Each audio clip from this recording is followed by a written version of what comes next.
السلام علیکم دوستو، آج ہمیشہ کی طرح ایک اور نئی کتاب کے ساتھ آپ کی خدمت میں حاضر ہیں۔ آج کی جو کتاب ہے وہ کسی بھی تعارف کی ہرگز محتاج نہیں ہے۔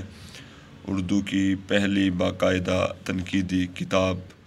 جو کہ اردو کے پہلے باقاعدہ نقاد الطاف حسین حالی نے جو ہے وہ تحریر کی تھی۔ تو اس کتاب کی شہرت روز بروز جو ہے وہ بڑھتی ہی جا رہی ہے۔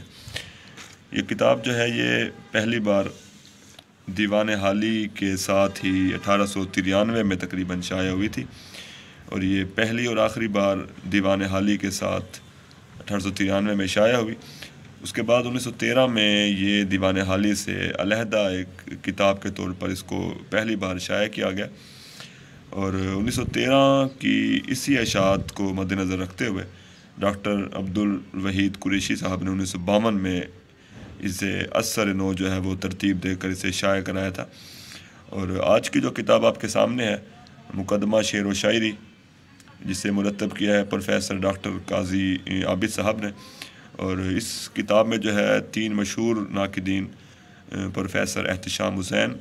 ڈاکٹر قاضی عبدالرحمن عابد اور ڈاکٹر نجیب جمال صاحب کے اس کتاب کے اہمیت کے حوالے سے مضامین جو ہیں وہ اس کتاب میں جو ہے وہ موجود ہیں۔ اسی کتاب میں ڈاکٹر نجیب جمال جو ہے وہ اپنے ایک مضمون میں اس کتاب کے بارے میں لکھتے ہیں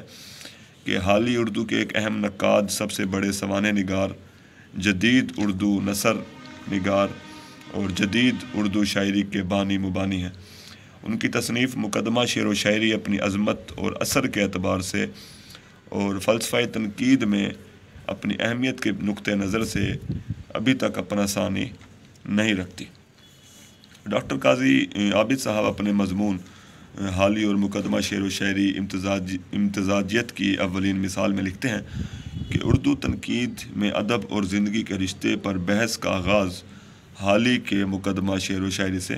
ہوتا ہے۔ تو حالی نے اس کتاب میں اردو جو ہے شاعری کے حوالے سے بات کی ہے کہ ایک شاعر کی کیا کیا خصوصیات ہونی چاہیے، ایک اچھے شعر میں کون کون سی خصوصیات ہوتی ہیں، اچھی شاعری کے لیے کون کون سی شرائط ہیں، اور ایک اچھا شعر جو ہے وہ